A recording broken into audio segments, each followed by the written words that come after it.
Hi, welcome back to another Insider. And this week we talk NAATI. We talk about filling our logbook. Is something that I have mentioned before. I know I've done a video about this, but as I said, there's some topics that I consider very important to revisit once in a while, and I think this one is one of them. A lot of translators, and I've seen recently translators asking on Facebook groups and things like that, how can they fill in their logbook, and how is the process. So in this Insider, I will talk about how you fill your logbook. I'll actually show you how you do it in the NAATI portal. So come with me. Let's talk about NAATI. So let's talk about NAATI and let's talk about the certification. I'm going to start a little bit off topic just to mention, and I've mentioned this many times, that for me, being with NAATI or being certified by NAATI and being a member of OSIT is very important. I've been a strong advocate for this. I talk about it in my courses, especially in the business course, and also choosing your qualifications in translation. Both courses, or in all my courses, I talk about the importance of being affiliated with OSIT, and obviously being certified by NAATI if you are in Australia, of course. But in general, I'm a very strong advocate for association membership, because I think it sets out a higher standard, and it's beneficial because it's an assurance to the client that if you have to sit an exam and you have to be a member of an association that it's a professional association, you obviously have to prove them that you are qualified for the job, and therefore it's an assurance for the client. So now, if you are in Australia, I'm pretty sure that you are very familiar with this. However, if you're starting your career, and I've seen lately in Facebook groups and stuff, translators, new translators to the profession, people that have now acquired a NAATI certification, they have recently come to Australia, all different circumstances, asking how do you fill your NAATI logbook, because as you know, we have to fill in our logbook every 3 years. We have the recertification period where we have to prove to NAATI our activity, a certain amount of words, which I must say, if you are working in this profession, if you are actively working as a translator, it's not difficult to achieve. I believe it's 30,000 words per cycle of 3 years, so it's a minimum of 10,000 words per year, which I think most of us would achieve the 30,000 or very close to that in 1 year. So it's very, very, very simple to achieve, I think. And then you have to, of course, get your PD. So you have two logbooks, basically, one for the professional activity and another one for your PD. Before that, before the portal existed, we had I, for example, used spreadsheets, Excel spreadsheets, one where I would put all my projects, and then I would have all the words, etc., etc., etc. It is also part of my management system. I have one of the sectors of, or one of the departments of my management system is exactly that, the projects, where I put all my projects, where I put the number of words in each project, the time that it took me to complete the project.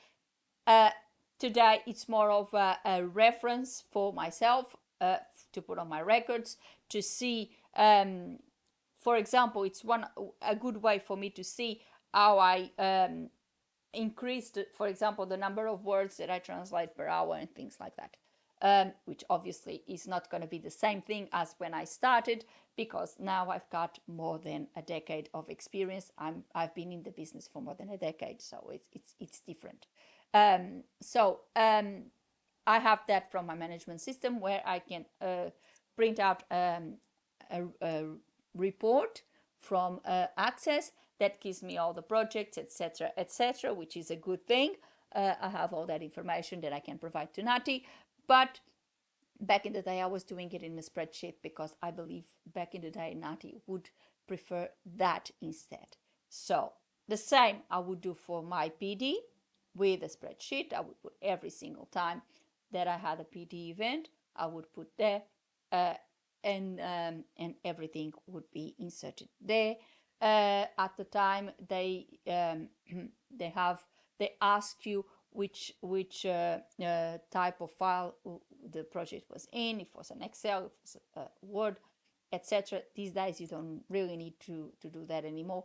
You don't really need to put copies of your work, of course, because you are under privacy laws. You are under privacy clauses when you do work. However, NAATI reserves the right of asking you for those projects for in an event of them requiring audit.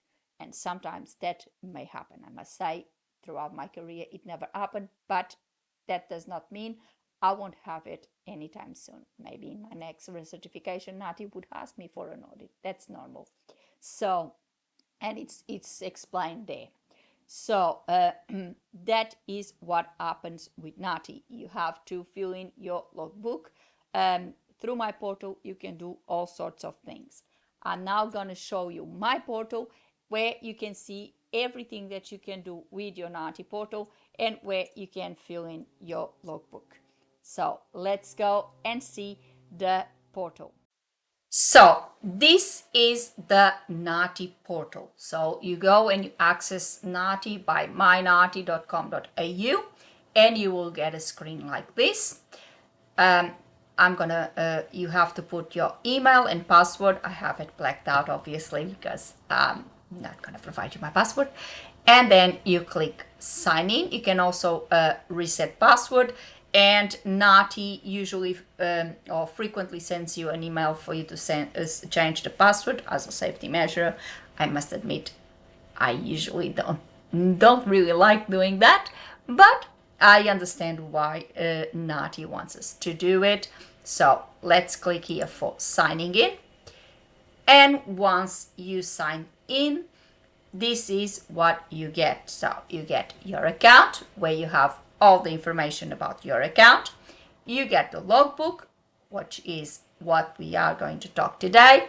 You have manage my tests, which is where, for example, if you enroll for a test, that's where you manage your tests. You have all the information. Your test results, that's where NAATI will post your test results.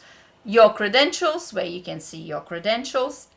Here is my credentials. So as I'm a certified translator, active, I'm on the online directory, and this is the digital stamp, which NAATI now provides you with a digital stamp that you can have if you are, I'm going to go back to home.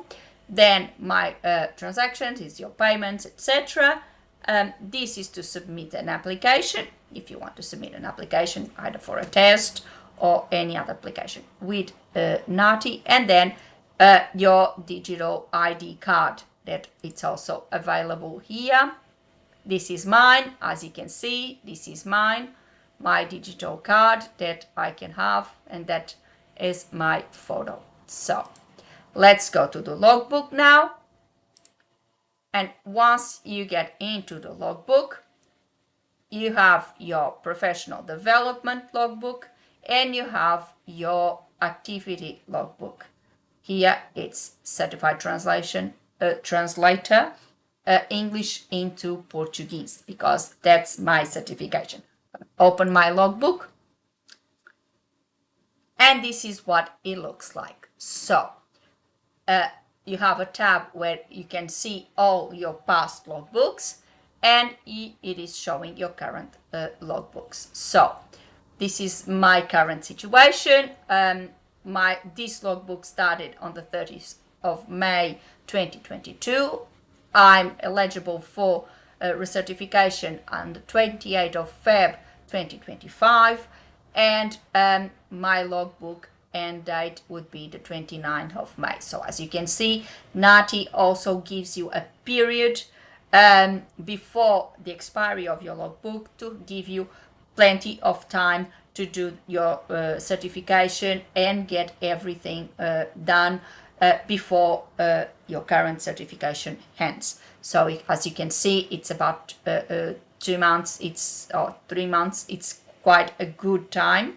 I usually do it as soon as I'm eligible, so I get it over and done. I get everything ready, and things are usually really fast. And if you have everything, if you have all your points, if you have everything, it usually doesn't take long for NAATI to process your application and give you the certification. So then let's see how it works. So here's what you have. You have your things. I'm gonna black out, the obviously my projects because privacy issues. So you can have all your things here. As I said, it's 3,000 words in the recertification cycle. As you can see, I am now, and I'm almost at the end of my cycle, and I already translated, and I haven't put the ones for the month of September because I usually fill my logbook, and that's what I was going to talk at the end. I always fill my logbook at the end of each month. I haven't put up my projects for September, and I'm already with 67,568 words. So as you can see, this is a very, very much achievable target. As I say, if you really work in the profession, you will get that in a year. As you can see, I'm basically doubling it, and I'm not even at the end of the recertification. So it's feasible. It's very feasible. Now, for you to insert your projects, you click Add Work Project, Work Practice. You have to put the date, you have to put the number of words, and then you put a description of what it is, and that's it. I can see there's some change here that doesn't have the catalog, which is quite let me see what it doesn't show the catalog. I don't know if this is any change in NAATI. This is new. I've been in my logbook recently, and this is the activity. I'm sorry, I'm confused. So this is what you have to do. You have to put the date, the number of words, and then a description of the project, what it was. If it was a certified translation, for example, of a driver's license or a birth certificate, or if it was the translation of a school report, whatever you did. Proofreading obviously is included. So every single work of translation or revision that you do, you need to put in your logbook. Now, let's go and see the PD, and that's where the catalog comes into mind. Now, the catalog, and as I said, I always fill my logbook at the end of each month because I have my diary. I go and I see all the projects I completed in that month. I put in my activity logbook, and then I go and the professional development. With the professional development is a little bit of a choice. Sometimes I go and fill my logbook as soon as a certain project or a certain event ends. Other times, because usually OSIT sends you like a certificate that you have attended that particular event, and then I have to wait for OSIT to send me that, to then go and put it on the professional development.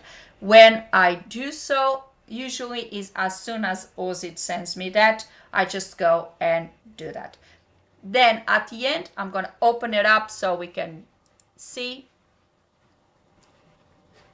And again, we see the same type of arrangement. We see all the information in regards to this certification thing. As you can see, I have more, it's 120 points that you have to achieve per certification cycle. However, they are divided. I already achieved more than the 120 points, but there is still 20 points missing in the maintenance of language. And the reason being is that usually at the end of the recertification project, I put information, for example, subscriptions, because it's part of the maintenance of language, any subscriptions, newspapers that you read in your Lotte language, and things like that. So it helps you with the certification. So that's the points that I obviously need to insert there. I haven't done so yet. I will do so just before I submit my papers. So the same thing, you have to achieve 150 points. From those, you need a minimum of 30 points for maintenance of language, 30 points for industry engagement, and 30 points for skills development and knowledge. And then 10 points for ethics. Ethics is very important. Obviously, one of the parts is adhering to OSIT Code of Ethics.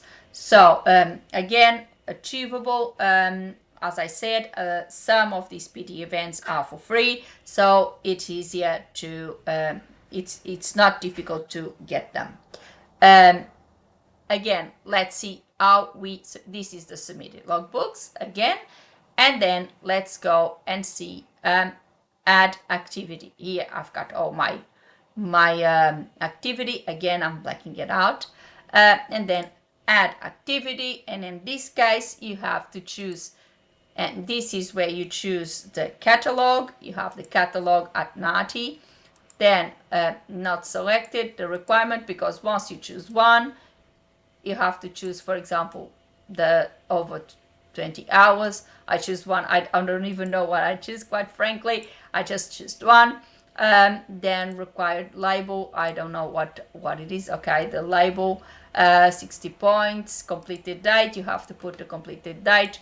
Then you have to put the activity description, and that's it. And you don't need anything else. In this case, you usually have to put OSIT sends you that proof, or if it's with another institution, I usually put the receipt of attending, or if they give me a diploma or a certificate, if it's a course, the diploma of the completion of that particular course. You have to insert a proof of what you have done, and that's all. And then you click add, and it's done. So this is how you do your logbook. As I said, I usually do it at the end of every month. That's how I usually do it, and I put everything there. I have it on my system, and it's quite simple to achieve. So I hope this help you with this thing that sometimes people think is a little confusing. So I decided to show you the logbook myself. That's all for today. I hope you liked this this sort of tutorial about filling in your logbook, and I hope it was easy to understand, and actually showed you that it's not that difficult if you are in this profession, if you are really serious about your job, and if you work actively in the profession, that it's not really easy, or should I say, it's not really difficult to achieve the targets for NAATI. They're very achievable for a professional, and how you actually fill it in. It's not really complicated. Yes, there is the only thing that may be a little more difficult would be choosing the category in your catalog. NAATI has done a few webinars on that. I think sometimes they pop up again. I'm not sure if as a member of OSIT, I think there might be past webinars about this recorded there for you to watch if you want. I'm not sure about this information though. Please go to your NAATI your OSIT website, and in the member zone, see if there is any of the past webinars about this. But usually NAATI and OSIT come up with this recertification webinar because they know that sometimes this can be a little confusing. And from some of the webinars I've attended, I know that NAATI is working on this catalog to make it a little bit simpler. So stay tuned, watch this space, because there might be little changes coming up. So the reason I did this was really to simplify and to help those that are starting now, that never really done this, or they are just in their first certification cycle, to just get acquainted to it and see that it's really not that difficult. And again, if you have your management system just like I do, it is easier because you have everything in there. You just need to go there, print out a report, and see all your projects, and then you just pass those projects into your logbook. Or if you have a diary, you just go into the diary and just print it out. I have both. You know, if you want to know how to do all these tools, how to get all these tools for yourself, how to get your business going, or even how to choose the right qualifications in translation, just pop into my school, Updated Words Learning at Teachable, and you can access any of these courses individually, or you can get it through your a program, through a pack. You can get the Pro Pack with the two first courses, your qualifications in translation and the business course for translators. Then you can have the full business program, where you get the business course and the tools with a few mentoring sessions with me. And then you can get the full mentoring program, where you get the 3 courses and a few, or a little bit more mentoring sessions with me. So access to my school, Updated Words at Teachable. I'll put the link below so you can access to it. And of course, if you have any questions, you can always put a question in the comments down below. I'm really happy to answer all your queries. And another thing I have never asked, a lot of my viewers are actually watching my videos and not subscribing the channel. I would ask you all to please subscribe the channel, put a like, and share, so it really helps the algorithm to put my channel up and to reach more people. Put a like and also click on the bell so you get a notification of a new insight every week. This is really helpful. I'm very happy that my channel has been growing, and I've got more and more subscribers, but it's still a lot of people watch my videos but they don't subscribe. I know I'm guilty of the same thing. Sometimes you just go and you watch the video, and then you tend to come back to the same channel to watch more videos, and you never subscribe. But please do, because it really helps me, you know, get my channel growing even more, and it helps you getting notifications of more insiders. So please put a like, subscribe the channel, click on the bell so you get a notification every week, and I'll be very happy. Share with your friends so we pass the message and more people can watch my videos and maybe learn a little bit about this profession. And of course, comment, leave me a comment, suggest anything you would like me to talk about, even if you have some criticism to do. I'm very open to that. So please leave a comment below. Now, before I go, I would like to thank you all for watching. See you next week. Thank you. Bye.